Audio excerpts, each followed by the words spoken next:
Bonjour, dans cette nouvelle vidéo, on va traiter un nouveau sujet.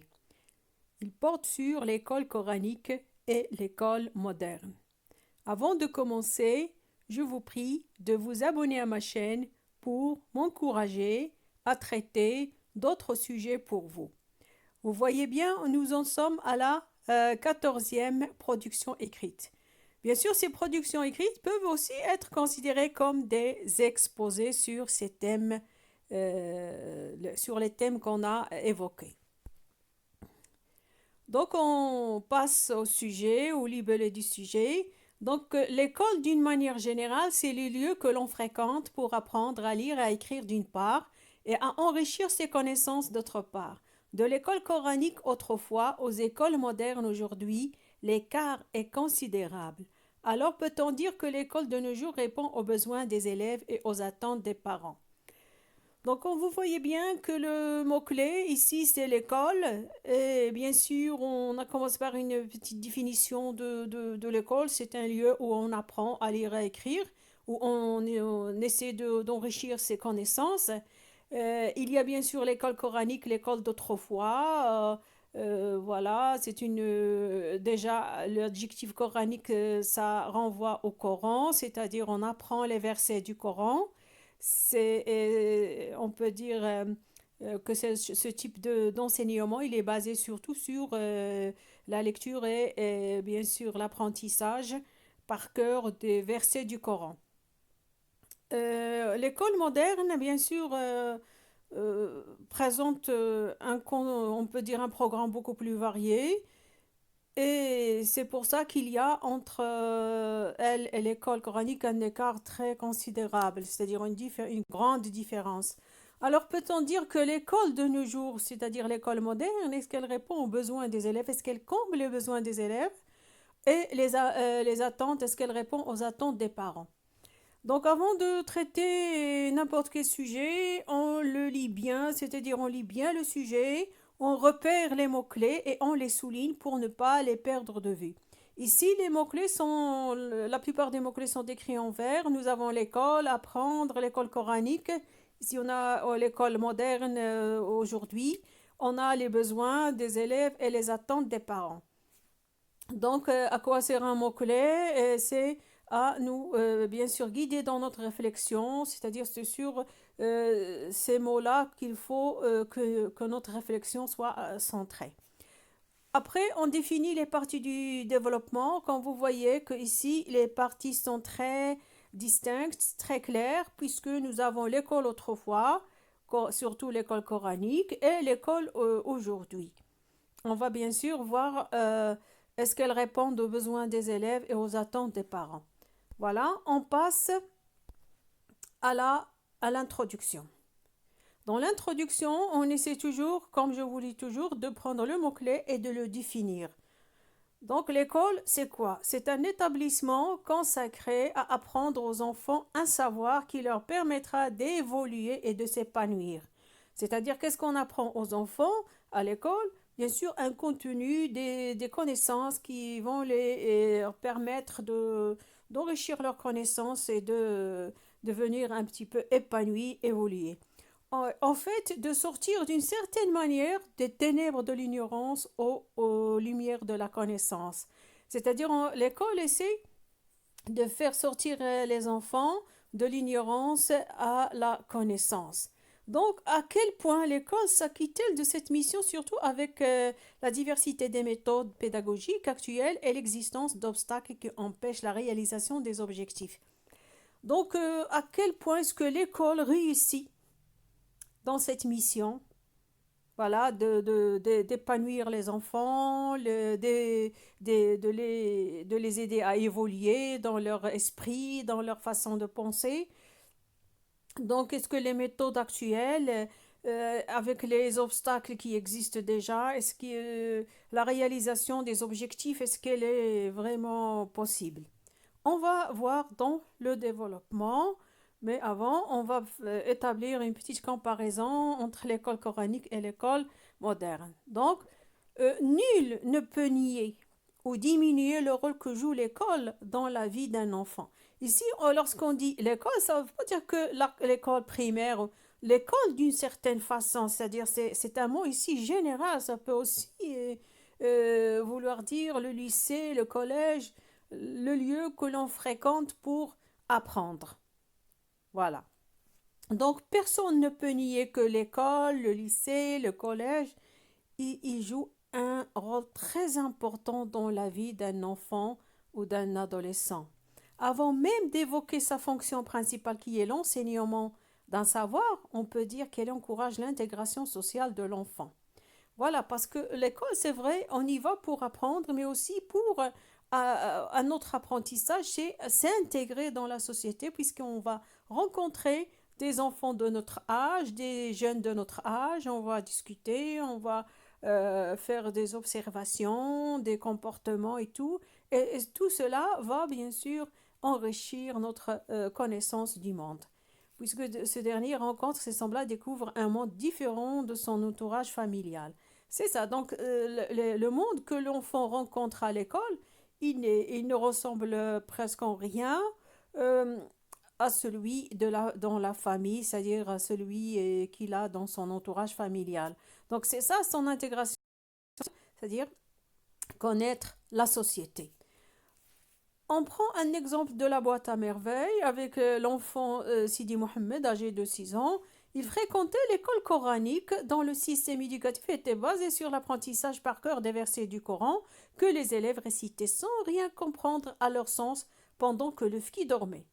Voilà, donc c'est l'image que le narrateur nous a donnée de cet enseignement, c'est dire que c'est un peu ennuyeux puisque chaque jour on fait la même chose, on récite, on apprend par cœur des versets du Coran, on les récite, et pendant que le fki fait parfois sa sieste, voilà. Donc pourtant, quel est l'avantage qu'on peut trouver à cet enseignement? On peut dire l'unique avantage, c'est-à-dire le seul avantage de cette méthode, c'est qu'elle stimule la mémoire des enfants. C'est-à-dire le fait d'obliger les enfants à apprendre par cœur le Coran, ça c'est très bien d'un certain côté, parce que ça, on peut dire, excite leur mémoire et ça réveille leur mémoire. Et ça c'est très bien. Voilà, donc actuellement, c'est vrai dans l'école, on va parler de l'école moderne, actuellement, loin d'être ennuyeuse, l'école est devenue plus attractive car elle combine savoir et jeu. Donc l'école, ce n'est plus comme dans l'école coranique, il y a le ski qui dort parfois de fatigue ou bien et de chaleur aussi. Et les enfants, ils récitent, ils crient et tout jusqu'à la fin de la séance. Dans l'école moderne, l'école n'est pas ennuyeuse en quelque sorte parce que elle attire, attractive, ça veut dire elle attire parce elle conjugue, on peut dire qu'elle mélange savoir et jeu. Comme par exemple les activités de théâtre. Dans l'école moderne, on trouve les activités de théâtre, le dessin, les sorties. De plus, la variété des programmes, les programmes sont très variés, favorisent la découverte et l'apprentissage de connaissances dans les domaines de la science et de la littérature. C'est-à-dire qu'il y a un contenu pédagogique très varié. Cependant, la question qui se pose alors, si l'école est devenue attractive par le contenu varié, alors pourquoi le niveau scolaire des enfants est de plus en plus en baisse? Pourquoi on constate que le niveau des élèves baisse, des enfants baisse de plus en plus ces dernières années? En réalité, les générations actuelles, c'est-à-dire les enfants d'aujourd'hui, ont délaissé le livre au détriment du téléphone portable. Voilà une des causes, bien sûr. En effet, c'est qui elles, c'est-à-dire ces générations, les enfants de notre époque, ont développé une accoutumance à l'image et au mouvement sur l'écran de leur mobile, ce qui leur enlève toute envie de lire et de concentration. Les enfants de notre époque, ils n'utilisent que très rarement le livre, que quand ils y sont contraints. La plupart du temps, ils ont un téléphone à la main, ils cherchent, ils veulent faire leurs recherches par leur téléphone, ils ne prennent plus les livres pour chercher, et, voilà, se documenter. On se documente par son téléphone, c'est-à-dire en cherchant dans son téléphone, dans Google et ainsi de suite. D'ailleurs, en période de confinement, l'obligation de rester à la maison a contraint les élèves à assurer leur instruction sans professeur.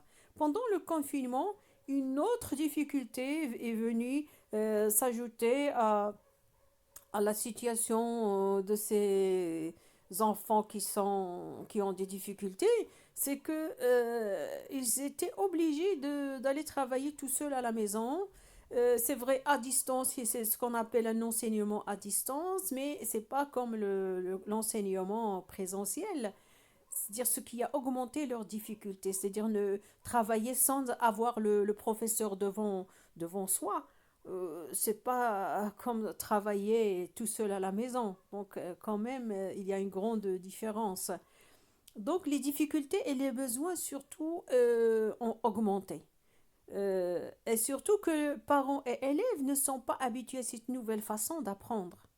Donc, les parents, ils sont habitués à ce que leurs enfants fréquentent l'école, fréquentent le lycée, le collège, ils apprennent leurs leçons, ils reçoivent, on peut dire, des leçons, les maîtres leur enseignent des contenus, ils viennent à la maison, comme ça, ils révisent, et voilà, tout est fait. Mais là, faire la leçon à la maison, et tout seul ou bien à l'aide des parents, c'est devenu une situation, bien sûr, que certains parents et élèves trouvent un petit peu ambiguë.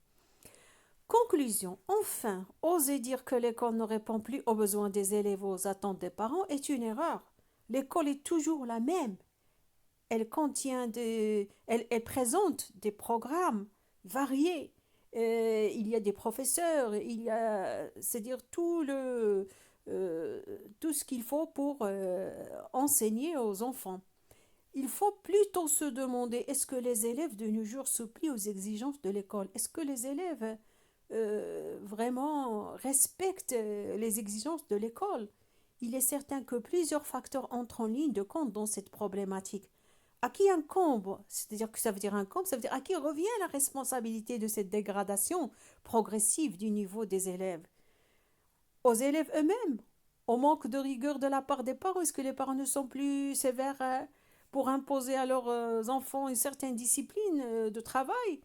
Aux professeurs, au système éducatif ou au progrès? Alors, qui est responsable de cette diminution, de cette dégradation du niveau des élèves?